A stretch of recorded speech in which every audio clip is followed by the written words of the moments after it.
여러분 토스카니니 잘 아시죠? 그는 20세기 최고의 지휘자라고 일컬어지는 음악가입니다. 그에 관한 유명한 일화가 있습니다. 그는 본래 첼로 연주자였다고 합니다. 그런데 지독한 근시로 어려움을 겪었습니다. 심지어 연주 중에 보면대 악보를 볼 수 없을 정도였다는 것입니다. 그러니까 연주자로서는 치명적인 약점을 안고 있었던 거죠. 그는 그 핸디캡을 극복하고자 모든 파트의 악보를 모조리 외워버렸다고 전해지고 있습니다. 그러던 중 연주회를 앞두고 급박한 상황이 터졌습니다. 지휘자가 갑자기 그만둔 겁니다. 누군가 나서서 대신 지휘를 해야 되는데 마땅한 사람이 없었습니다. 그런데 그가 모든 파트의 악보를 외우고 있었기 때문에 적임자다 싶어서 그를 내세웠습니다. 그런데 놀랍게도 그때 그의 나이는 19세였습니다. 그 애숭이가 지휘한다고 서니 청중들이 얼마나 가소랐겠습니까? 아니 뭐 하자는 거야? 아마 그런 반응이었겠죠. 그런데 놀랍게도 악보를 전혀 보지도 않고 거침없이 지휘하는 그의 모습에 매료되어서 청중들은 열광했고 마지막 기립박수를 보냈다고 전해지고 있습니다. 그때부터 그는 연주자가 아니라 지휘자의 길을 걷게 되었다라고 하는 것입니다. 이 일화를 통해서 여러 가지 교훈을 얻을 수 있을 것 같습니다. 예를 들어서 하나님의 놀라운 섭리 그런 교훈도 얻을 수 있겠죠. 그런데 빼놓을 수 없는 중요한 한 가지 뭘까요? 각 사람에게 있어서 약점이 때로는 강점일 수 있다는 것입니다. 물론 반대 경우도 있을 수 있어요. 우리가 살아가는 이 세상은 생존 경쟁이 치열합니다. 그런 가운데 살아남는 것조차 버겁다라고 느껴질 때도 많습니다. 그래서 적자생존이라는 말이 있잖아요. 잘 적응하고 그래야 버틸 수 있다, 살아남을 수 있다라는 것이죠. 더 나아가서 강해져야 된다. 능력을 키우고 하여간에 좋은 조건을 잘 갖춰야 된다. 그래서 강자 생존이라는 말도 하기도 합니다. 그러다 보니까 너도 나도 좋은 조건을 추구하고 젊은 사람들은 구직 과정 속에서 어떻게 하면 스펙을 좀 더 많이 쌓을까 애를 쓰는 모습도 우리가 보게 됩니다. 그 자체로서 나쁘다고 할 수 없죠. 좋은 일일 수 있습니다. 하지만 그런 것만으로 인생을 승리할 수 있을까? 그것은 아니라는 것입니다. 사람들이 살아가는 모습을 잘 관찰해 보면 오히려 약자가 승리하는 경우도 굉장히 많습니다. 그렇죠? 강점을 가지고 있는 사람이 오히려 잘못해서 무너지는 경우도 많이 볼 수 있습니다. 그래서 강점, 약점은 다루기 나름이구나 라는 사실을 알 수가 있습니다. 그러므로 강점이 있다고 아니라고 교만하게 대처하다가 실패해서도 안 되겠죠. 또 약점이 있다고 해서 낙심하고 포기하면 그야말로 실패할 수밖에 없을 테니 약점이 있다고 판단되면 오히려 정신을 차리고 잘 극복하고 그럴 때 우리는 강점이 있는 자보다 오히려 더 크게 승리할 수 있다는 것입니다. 그게 신앙 안에서 정말 그렇다는 사실을 우리는 확인할 수 있습니다. 여러분 우리가 인생을 살아가면서 정말 명심해야 될 중요한 사실이 뭘까요? 그것은 세상 만사, 인생 만사는 오직 하나님 손안에 달려있다는 것입니다. 그걸 가리켜서 뭐라 그래요? 하나님의 절대 주권, 하나님의 손안에서 모든 게 다 이루어진다라고 하는 사실입니다. 단기적으로 보면 인간적으로 강한 자가 잘 되는 것 같죠. 조건이 좋으면 성공할 것 같죠. 그런데 길게 자세히 들여다보면 그게 아니다. 하나님이 함께하는 사람이 결국 승리한다는 사실입니다. 그러니까 중요한 것은 강자냐 약자냐, 강점을 가지고 있느냐 약점을 가지고 있느냐, 그게 아니라는 것입니다. 하나님과의 관계가 중요하다. 하나님과 올바른 관계를 맺고 있으면 어떤 경우도 승리할 수 있습니다. 반대로 하나님과 관계가 비틀어지면 결국은 실패할 수밖에 없다라는 것입니다. 그러므로 강자는 강자대로 하나님을 가까이 하고 겸손하게 그 강점을 잘 살려야 될 것입니다. 그럴 때 승리할 수 있습니다.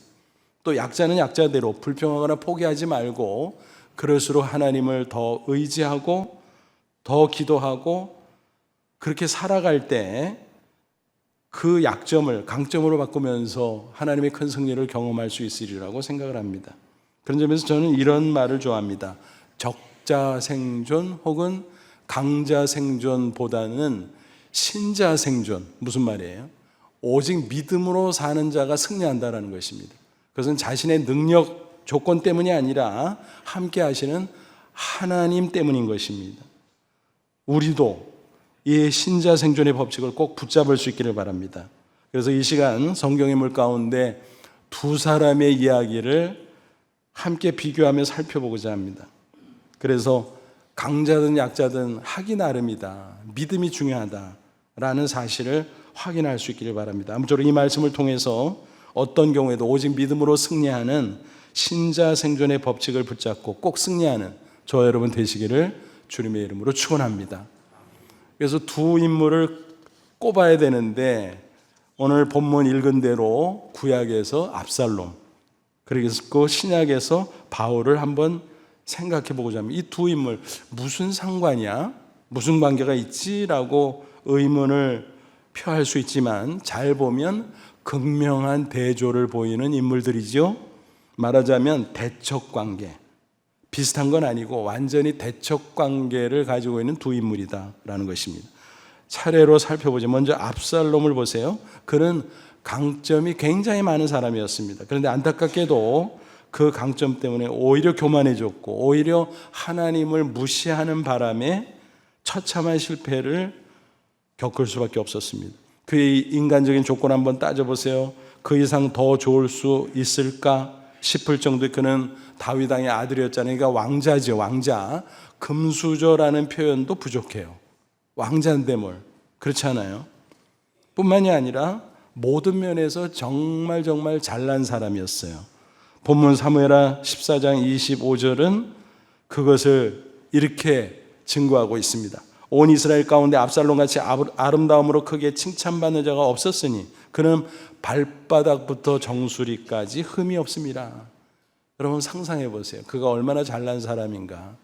좋은 조건 다 갖추고 있죠. 게다가 그의 외모를 보면 발바닥부터 정수리까지, 그러니까 발끝부터 머리끝까지 완벽해. 요즘식으로 표현하면 뭐라고 말해야 좋을까요? 꽃미남? 아유, 그런 표현은 부족하지. 최소한 이 정도는 표현해야 될 것 같아요. 조각미남. 와, 압살롬 대단하잖아요. 모든 조건 갖추고 있어요. 외모도 조각미남. 그래서 모든 백성들이 그를 칭송하고 흠모하고 선망하고 그랬다라는 말씀입니다. 이어서 26절 보니까 그의 머리털 얘기가 나와요. 그의 머리털이 무거움으로 연말마다 깎았으며 그 머리털을 깎을 때 그것을 달아본 즉 그의 머리털이 왕의 저울로 200세겔이었더라. 고대 이스라엘 사회에서 머리털은 아주 중요합니다.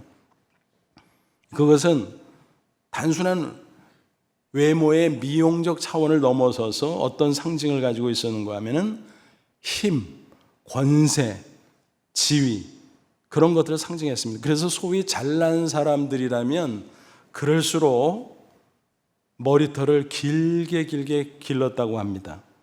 그러다가 너무 길어지면 1년에 한 차례 정도 축제일을 정해서 아주 잔치를 합니다. 머리를 자르면서. 압살롬의 경우 뭐라 그랬어요? 연말에 머리 깎는 잔치를 벌였다. 근데 그 머리털 잘라서 무게를 달아보니 200세겔. 잘 들어오지 않죠. 그게 어느 정도 될까? 요즘 도량용으로 바꾸면 4.5kg 정도가 돼요. 여러분 머리털 무게가 그 정도라면 상당한 거 아니겠습니까? 특별히 역사가 요세푸스에 의하면 고대 이스라엘 귀족들은 머리털에 기름을 발랐다 그래요. 더 나가서 금가루를 뿌리기도 했다 그래요. 그렇다면 왕자였던 압살롬으로서는 머리털을 얼마나 잘 치장했을까? 우리의 상상을 초월할 것입니다. 어쨌든 이런 모습으로 미뤄보건대 그는 한마디로 이보다 더 좋을 수 없는 최고의 조건을 갖춘 사람, 그렇게 평가할 수 있습니다. 부와 명예와 지위와 권세와 또 외모와 모든 것을 다 갖췄다라는 것입니다. 이런 강점들을 선용했었다면 얼마나 좋았을까. 근데 안타깝게도 그는 하나님을 경외하는 믿음이 없었어요. 다윗 왕의 아들인데요. 어떻게 그럴 수 있나? 그러니까 안타깝지요. 그 신앙을 제대로 배우지 못한 것 같습니다. 그는 하나님을 멀리했어요. 그러면서 자신의 힘을 믿고 자신의 지위와 권세와 외모를 자랑했다라는 것입니다. 머리털을 그렇게 정성스럽게 가꿨다는 그 사실, 그 안에 그런 상상이 충분하다는 것을 암시하고 있습니다. 그런 인간적인 교만에 빠져 있었습니다. 그리고 자신의 힘을 자랑하고 자신의 모든 것을 자랑하고 있었을 것입니다. 아주 특이한 것은 뭘까요? 자신을 위한 기념비를 세웠어요. 살아생전. 여러분, 살아생전 동상 세우는 사람치고 말로가 좋은 사람 없죠? 다 멸망합니다. 압살롬이 그 대표적인 사례 중에 하나예요.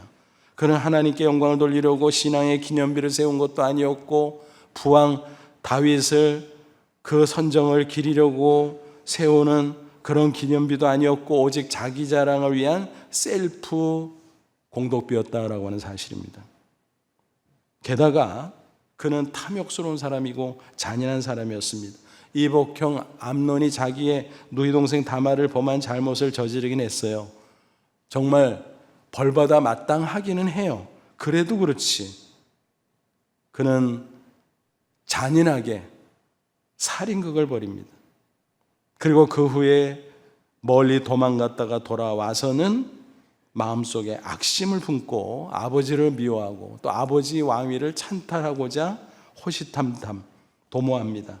그래서 모의하고 백성들의 마음을 도적질하고 그러다가 마침내 반란을 일으켰잖아요. 하지만 중요한 것은 뭘까요? 하나님이 그를 어떻게 보실까? 기뻐하셨나요? 아니요. 전혀 그렇지 않죠. 괘씸하게 여기셨습니다. 자기 뜻대로 잘 될 줄 계산했겠죠.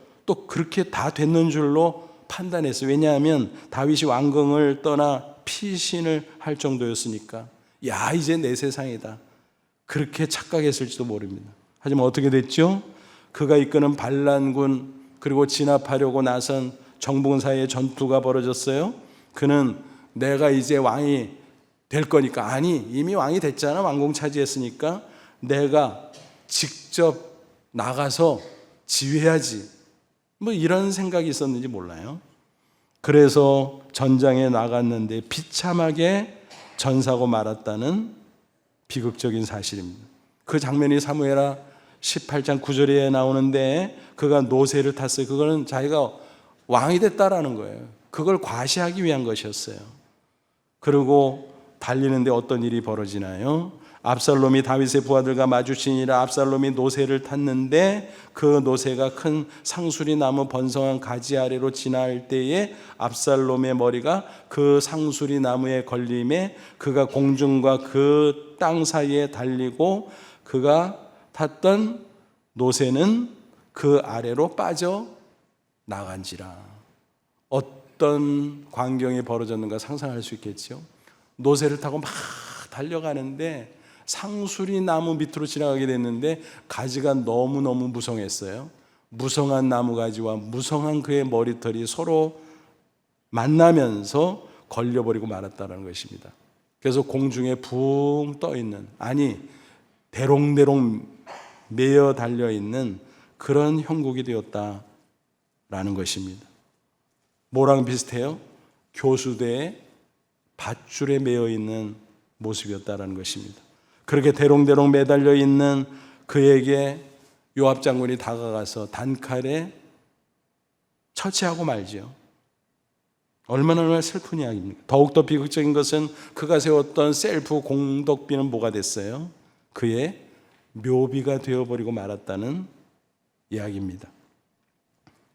그의 이 비참한 말로를 보면 생각나는 성경 구절들이 몇 구절이 있어요. 잠언 16장 18절, 교만은 패망의 선봉이요 거만한 마음은 넘어짐의 앞잡이니라. 교만하면 반드시 망한다는 것입니다. 하나님이 제일 싫어하는 사람이 교만한 사람이거든요. 하나님을 무시하기 때문에 하나님 함께하지 않습니다. 야고보 1장 14, 15절 오직 각 사람이 시험을 받는 것은 자기 욕심에 이끌려 미혹됨이니 욕심이 잉태한 즉 죄를 낳고 죄가 장성한 즉 사망을 낳느니라. 하나님이 또 싫어하는 사람은 욕심이 많은 사람이에요. 욕심을 너무 부리다가 시험에 빠지고 결국 죄를 짓고 결국은 망하고 만다라고 하는 것입니다. 시편 73편 27절 무릇 주를 멀리하는 자는 망하리니 음녀같이 주를 떠난 자를 주께서 다 멸하셨나이다. 그래서 압살롬이 멸망하고 말았다는 사실입니다.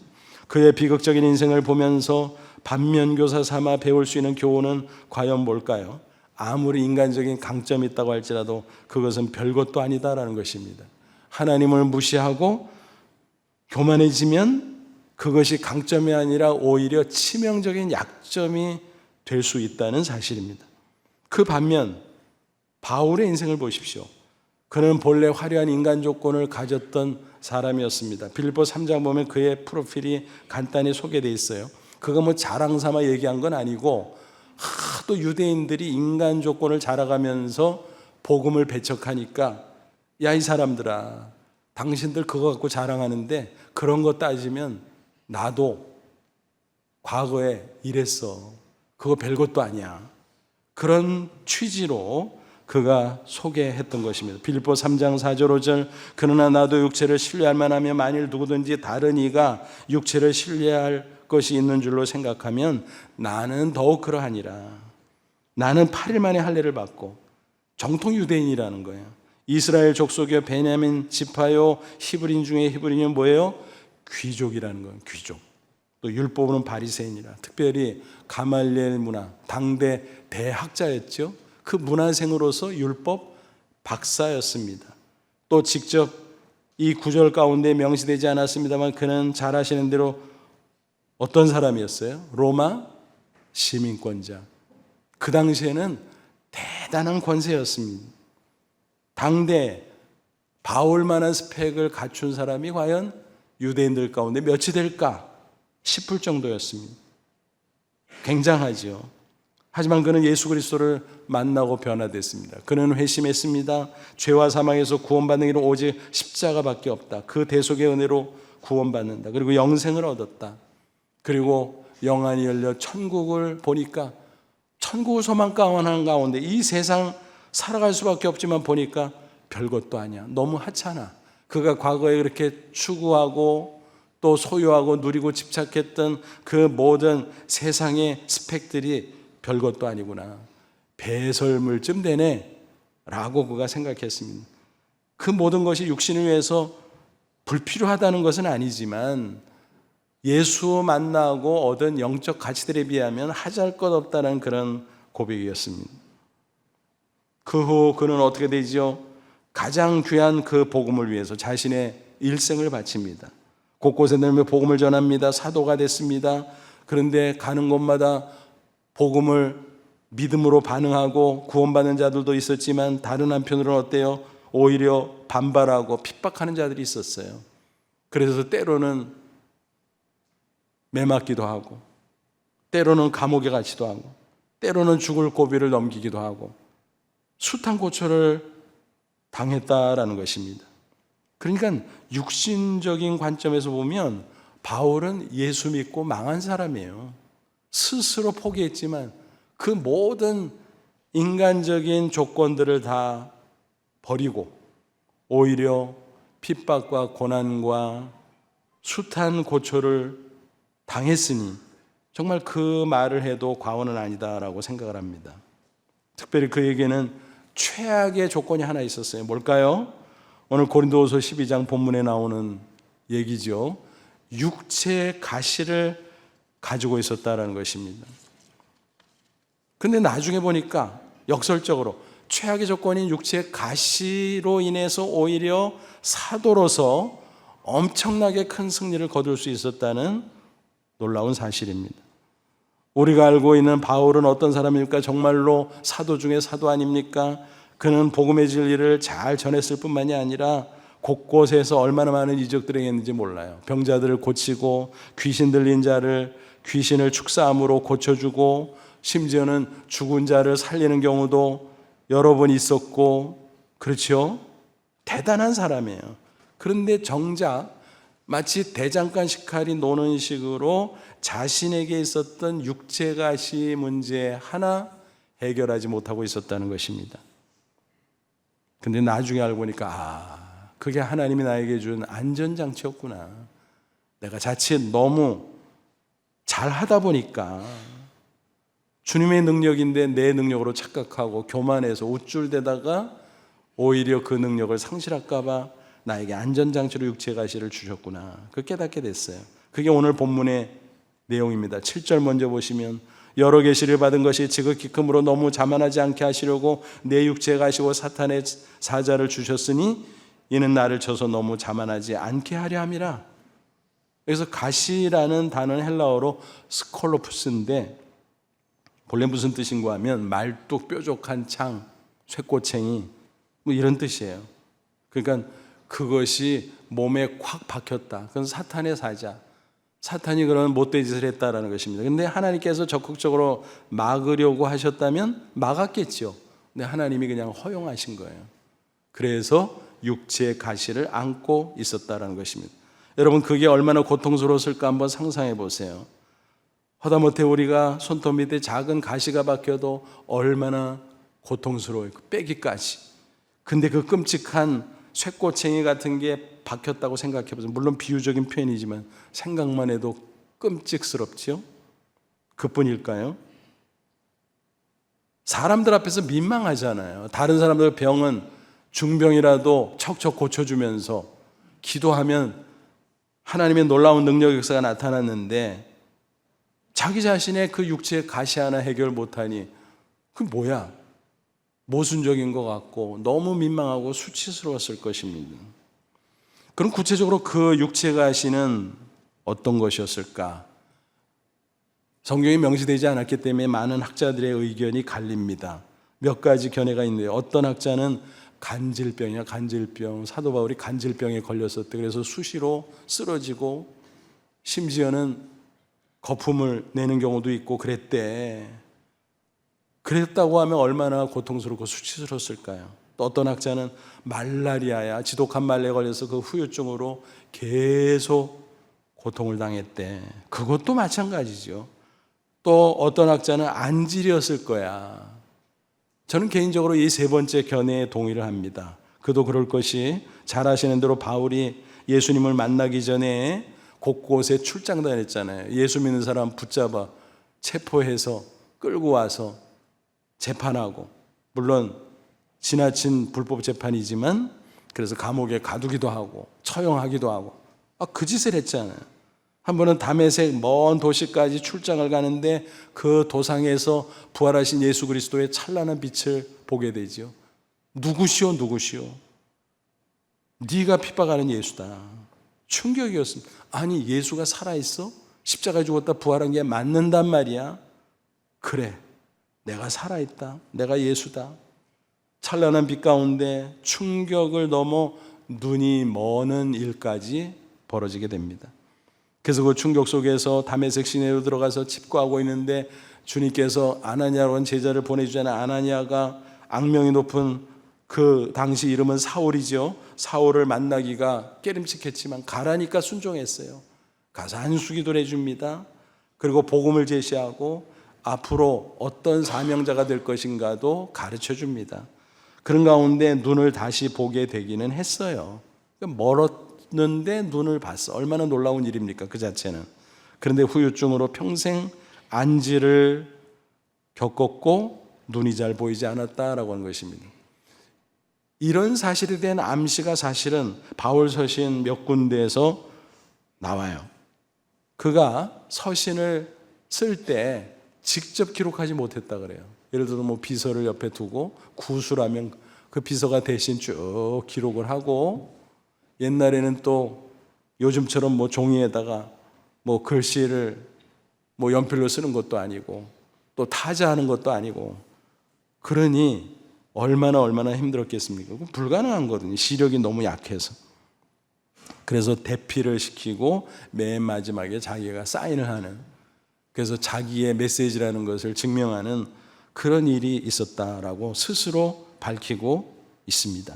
그러니까 정말 그렇겠네, 그럴 가능성이 짙으네, 맞습니다. 어쨌든 그 고통스러움, 그 수치스러움, 그 육체의 가시, 그거 달고 사는데 얼마나 간절한 마음으로 기도했겠어요.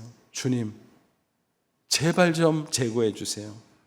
다른 기도는 다 들어주고 왜 이 기도는 들어주지 않아요?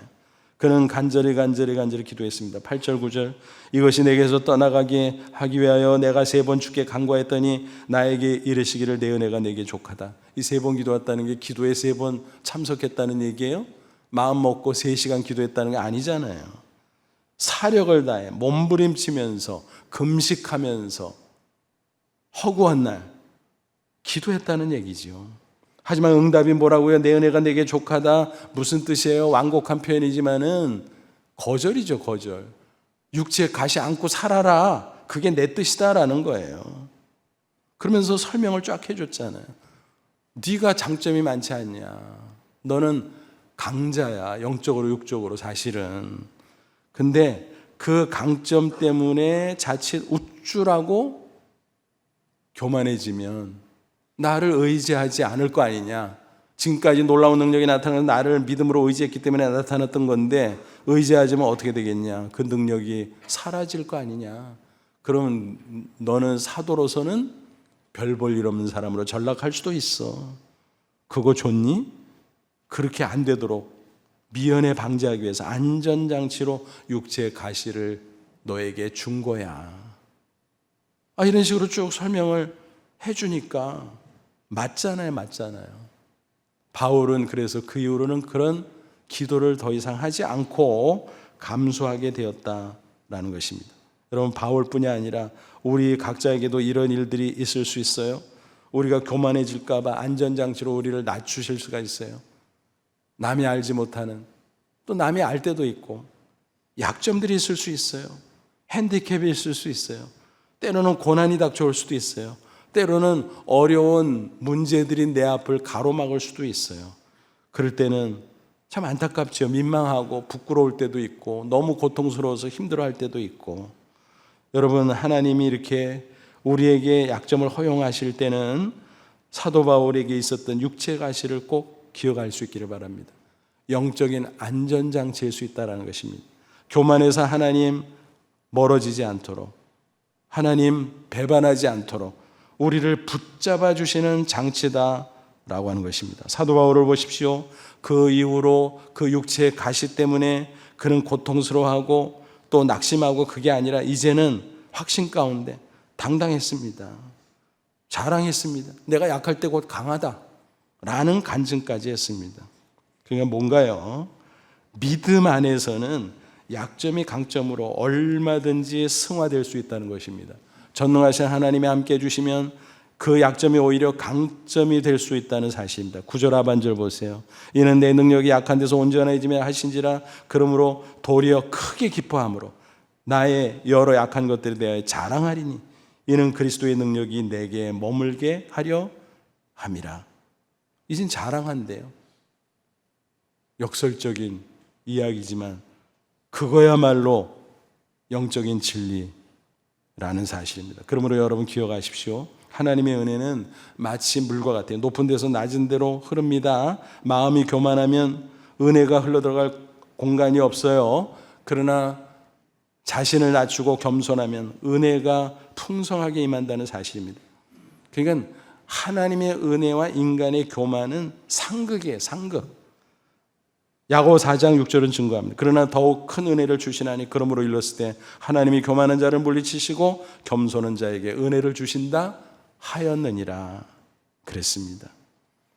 실제로 바울은 이 진리의 말씀을 붙잡고 신자 생존의 법칙을 붙잡고 당당하게 승리했습니다. 그래서 천국 가는 그날까지 위대한 사도로서의 생애를 마칠 수 있었다라는 것입니다. 실제로 사도 바울처럼 약점이 있었지만 오히려 그것 때문에 하나님을 더욱 가까이 하고 믿음으로 하나님을 의지함으로 당당하게 승리했던 인물들이 얼마나 많은지 몰라요. 그거는 법칙이기 때문에 당연히 많을 수밖에 없는 거죠. 그러므로 그런 약점은 믿음 안에서 얼마든지 강점이 될 수 있고 반가운 것이라고 말할 수 있습니다. 신앙은 그렇게 위대한 것입니다. 약점을 강점으로 승화시키는 놀라운 하나님의 법칙인 것입니다. 이런 원리를 깨달았던 사도 바울에게 또 이렇게 증거하죠. 고린도전서 1장 27절 29절 그러나 하나님께서 세상에 미련한 것들을 택하사 지혜 있는 자들을 부끄럽게 하려 하시고 세상에 약한 것들을 택하사 강한 것들을 부끄럽게 하시고 하나님께서 세상에 천한 것들과 멸시받는 것들과 없는 것들을 택하사 있는 것들을 폐하려 하시나니 이는 아무 육체도 아무 인간도 하나님 앞에서 자랑하지 못하게 하려 함이라. 강점 자랑하는 사람 코 납작하게 해준다라는 거예요. 약점이 있지만 부족하지만 하나님을 믿음으로 의지하니까 하나님께서 은혜를 베푸셔서 능력을 줘서 더 큰 승리를 거둘 수 있다라는 것입니다. 그건 법칙이기 때문에 그런 사례는 비일비재합니다. 성경 안에도 있고 또 과거 신앙의 선배들 가운데도 있고 우리 주변의 신앙의 신실한 사람들에게도 있고 다 있다는 것입니다. 예를 들어 볼까요? 성경 인물 가운데 모세가 생각납니다. 그는 애굽의 왕자가 됐잖아요. 이스라엘 백성들이 노예살이하고 있을 때 바로 왕이 이스라엘 인구가 너무 늘어나니까 그것을 견제하잖아요. 내놓다 어떤 정책까지 내놨다고요? 남아 학살, 남자한테는 무조건 죽여. 기가 막힌 일이었습니다. 그런 가운데 모세가 태어납니다. 죽임을 당할 수밖에 없었지만 하나님의 놀라운 섭리 가운데 바로 왕 공주의 양아들이 됩니다. 초법적으로. 그래서 어머니가 하나님의 섭리 가운데 젖을 먹이면서 신앙교육을 몇 년 하다가 커진 다음에 애굽의 궁전으로 들어가잖아요. 특별한 교육을 받았습니다. 또 왕자의 신분이니까 얼마나 대우를 잘 받았겠습니까? 세도가 대단했겠죠. 그가 40세가 됐을 때 세도가 당당한 가운데 어쩌면 그래도 어린 시절 신앙교육을 받았답시고 이스라엘 민족을 생각하고 내가 하나님을 위해서 뭔가 일을 해야지 그런 생각을 했을지도 몰라요. 그러나 그의 인간적인 강점들이 그를 교만하게 만들었습니다. 하나님의 능력보다 자신의 지위와 권세로 뭔가를 하려고 했던 것입니다. 그런 가운데 어떤 일이 벌어졌어요? 애굽 감독관이 강제 부역에 고생하고 있는 이스라엘 사람들을 막 괴롭히는 거예요. 너무 학대하는 거예요. 그래서 화가 나서 막 그 애굽 사람하고 시비가 붙었다가 살인을 해버렸네. 우발적으로 큰일 났습니다. 그러나 숨기고 그냥 끝났어요. 그 다음에 이스라엘 사람들끼리 뭐 다투고 막 갈등을 하는 거예요. 그래서 야, 이 사람들아, 동족끼리 왜 그래? 노예살이하는 것도 서러운데 그러면 안 되지. 그런데 반발을 하는 거예요. 당신이 감독관이야. 당신이 뭔데 그래? 지난번에 애굽 사람 죽이더니 우리 죽이려고? 죽여봐. 겁이 덜컥 났습니다. 사실 이집트 왕자가 뭐 그까짓 거 뭐 고대 시대에 그냥 무마할 수 있죠. 그냥 지나갈 수 있죠. 근데 왜 겁을 냈을까? 그 당시 파워게임이 있었어요. 궁궐 안에는. 그래서 그것을 빌미로 그가 몰리게 되었습니다. 그래서 그는 목숨을 위해서 광야로 피신갈 수밖에 없었습니다. 미디안 광야. 그러니까 그는 하루아침에 모든 인간적인 조건을 다 내려놓고 평범한 목자가 되었습니다. 양들을 돌보는 범부가 되었습니다. 아무것도 아닌 거지요. 그런 가운데 40여 년이 흘렸습니다. 그가 80세가 되던 해 하나님이 나타나서 야, 이제는 애굽으로 다시 가서 내 백성 이스라엘을 구원하라. 내가 너에게 주는 사명이다. 그런데 자기를 보니까 강점이라는 거 하나도 없고 약점투성이에요. 나는 아무것도 아닙니다. 나는 광야에서 목자 노릇밖에 한 게 없습니다. 이제는 아무것도 할 수가 없습니다. 근데 하나님께서 뭐라 그래요? 야, 너 손에 뭐 들고 있냐? 지팡인데요? 그거 던져봐. 던졌습니다. 뱀이 되는 거예요. 깜짝 야, 하나님 살아계시구나. 놀랍네. 하나님이 그 꼬리 좀 잡아봐. 뱀 꼬리 잡으면 큰일 나죠. 뱀이 달려들어서 물 수 있잖아요. 그러나 하나님의 명령이니까 순종했습니다. 그랬더니 다시 지팡이가 된 거예요. 세상에. 너 그거 잡고 다녀. 원래 내 건데요. 아니야. 지금부터는 모세 너의 지팡이 아니라 나 하나님의 지팡이다. 그래서 그 일 이후로 모세 지팡이의 명칭과 의미가 달라져요. 출애굽기 4장 20절 뭐라고 되어 있습니까? 모세가 그 아내와 아들들을 나귀에 태우고 애굽으로 돌아가는데 모세가 하나님의 지팡이를 손에 잡았더라. 그거 원래 모세 지팡이고 똑같은 막대기인데 왜 하나님의 지팡이를? 의미가 달라졌다는 거예요. 용도가 달라졌다는 거예요. 그거를 붙잡고 바라볼 때마다 하나님이 나와 함께 하시지, 하나님은 살아계시지, 전능자지, 그것을 기억하고 믿음으로 하나님을 굳게 의지하라는 뜻이었습니다. 그러니까 아무것도 가지 않고 지팡이 하나 붙잡고 갔지만 하나님이 함께 하심을 확신하는 믿음으로 살 수 있게 해준 것이었습니다. 그래서 그 지팡이 하나로 하나님을 기억하고 하나님을 믿음으로 붙잡고 그는 홍해를 가르고 또 전진하고 이스라엘 백성들을 가나안 땅 목전까지 인도하게 되었다라는 것입니다. 여러분, 모세의 약점이 오히려 하나님의 능력을 체험하는 좋은 계기가 됐다는 것입니다.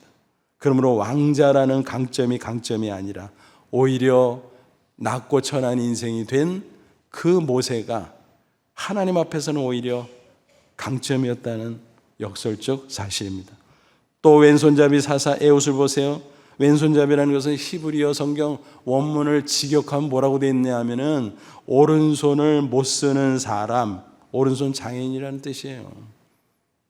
왼손을 잘 쓰는 사람이 아니라 본래는 장애인이라는 뜻이에요. 근데 그 당시 이스라엘의 형편이 어떠냐? 모압이 압제하에 있었습니다. 식민 통치를 받고 정기적으로 조공을 바치고 얼마나 비참하고 고통스러워요. 그때 장애인이었지만은 또 이스라엘 사회의 차별이 심했지만 하나님의 놀라운 섭리 가운데 사사가 돼요. 그런 가운데 조공을 바치러 갑니다. 그 전에 어떤 일이 있었을까요? 그는 오른손 장애인이었지만 왼손을 쓸 수 있잖아요. 기도하면서 하나님을 의지하면서 왼손으로 부지런히 연습을 했어요. 훈련을 했어요. 조공을 바칩니다. 모압 사람들이 에웃을 보니까 장애인, 무장해제가 됐어요. 방심했어요. 들어가. 왕을 독대하고 조공을 바치고 나옵니다. 안심시키려고 작전이었지요. 가다가 다시 돌아왔어요. 왕에게 말씀드릴 게 있는데 놓쳤네요. 그러니까 신하들이 들어가시오.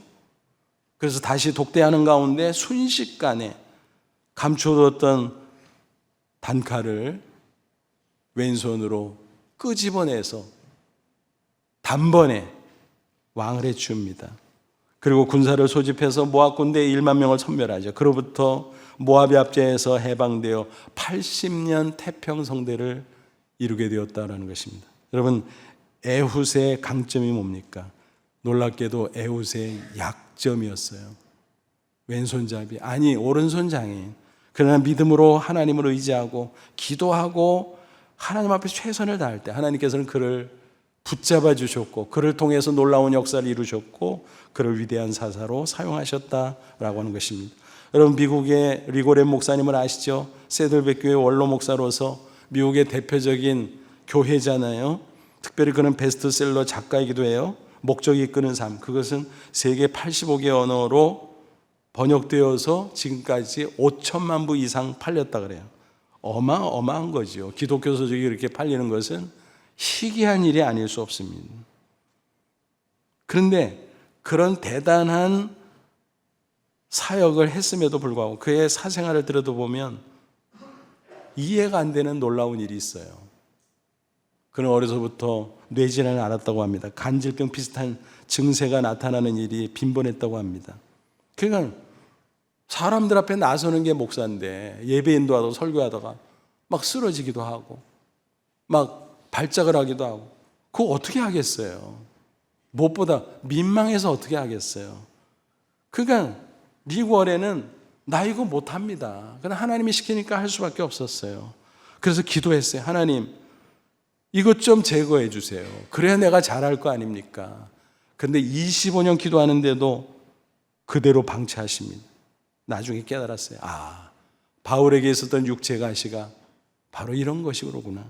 성경에서 늘 읽고 그랬지만은 그제야 그가 승복하게 되었다는 것입니다. 그래서 그 기도를 멈췄습니다. 그리고 더 하나님을 의지했습니다. 더 기도했습니다. 그런 가운데 더 아름답게 사역할 수 있었다라는 이야기입니다. 약점이 강점이 되는 것입니다. 이스라엘의 유일한 여성 총리 골다 메이어에 의합니다. 1967년 중동 평화를 위해서 애쓴 대단한 정치인이었습니다. 그는 사후에 주변 사람을 알고 있어서 놀라운 사실이 밝혀져서 많은 사람들이 더 추모하고 존경을 하게 된 일이 있었어요. 그건 뭐냐 하면 12년 동안 백혈병을 앓고 있었다는 사실입니다. 그런데 어떻게 그렇게 활발하게 헌신적으로 이스라엘을 위해서 수고했지? 정말 놀라울 수밖에 없었어요. 그 비결이 그의 자서전에 이렇게 기록되어 있습니다. 사람들은 내 얼굴이 못났다고 말한다. 그런데 그것은 차라리 다행이었다. 내가 못났기에 열심히 기도했고 내가 못났기에 더 열심히 공부했다. 나의 약점은 조국 이스라엘에게 유익이 되었다. 무슨 말인지 이해하시죠? 여러분, 우리는 어떻습니까? 어떤 강점을 가지고 있습니까? 감사하면서 겸손하게 믿음으로 그 강점을 살려가시길 바랍니다. 그것은 강점이 될 것입니다. 여러분, 어떤 약점을 혹시 가지고 있습니까? 고난이나 문제를 가지고 있습니까? 그게 고통스럽지만 그렇다고 우리를 망하게 하는 것은 결코 아닙니다. 하나님 앞에 나아가면 얼마든지 그것이 강점이 될 수 있다는 사실입니다. 오직 믿음으로 하나님을 의지하면 더 큰 강점, 오직 하나님의 영광을 위해서 살고자 하는 열망이 있으면 하나님이 우리를 사용할 것입니다. 암쪼록 강점이 있다고 교만하지 말고, 약점이 있다고 낙심하지 말고, 오직 믿음으로, 그리고 오직 하나님의 영광을 위해서 승리의 인생을 꼭 살아가는 저와 여러분 다 되시기를 주님의 이름으로 축원합니다. 기도하겠습니다. 이 말씀 붙잡고 기도하자. 하나님, 그렇습니다. 압살롬이 그렇게 잘났는데, 그의 머리털이 그렇게 멋진데 그것 때문에 망했다니 어처구니가 없습니다. 사도 바울은 자신의 인간적인 조건 다 버리고 오히려 핍박받고 오히려 고난당하고 오히려 육체의 가시를 품고 살았지만 그것 때문에 믿음으로 하나님을 더 의지하고 그것 때문에 더 기도하고 그것 때문에 살아계신 하나님의 능력을 더 체험하고 그것 때문에 하나님의 위대한 사역들을 감당했음을 기억하면서 신자 생존에 위대한 영적 법칙이 있음을 깨닫게 하시니 감사합니다. 나도 강점 있다고 교만하지 말고 약점 있다고 낙심하지 말고 어느 경우든 오직 믿음으로 오직 하나님의 영광을 위해서 살아가는 저희들이 되게 해 주옵소서. 그래서 신앙 안에 승리자가 되게 하옵소서. 다 같이 간절한 마음으로 잠시 기도합니다. 하나님 아버지, 늘 진심으로 감사합니다. 압살롬의 그 비참한 모습을 보면서 반면교사 삼게 하옵소서. 인간적으로 강점이 있다고 교만하지 않게 하옵소서. 사도 바울의 승리를 보면서 인간적으로 약점이 있다고 낙심하지 않게 하옵소서. 포기하지 않게 하옵소서. 오히려 더 기도하게 하시고 오히려 더 믿음으로 하나님 의지하게 하시고 오히려 더 하나님의 영광을 위해서 헌신하게 하옵소서. 그래서 사도 바울의 승리의 인생처럼 우리도 승리의 인생 살게 하옵소서. 예수님의 이름으로 기도하옵나이다. 아멘.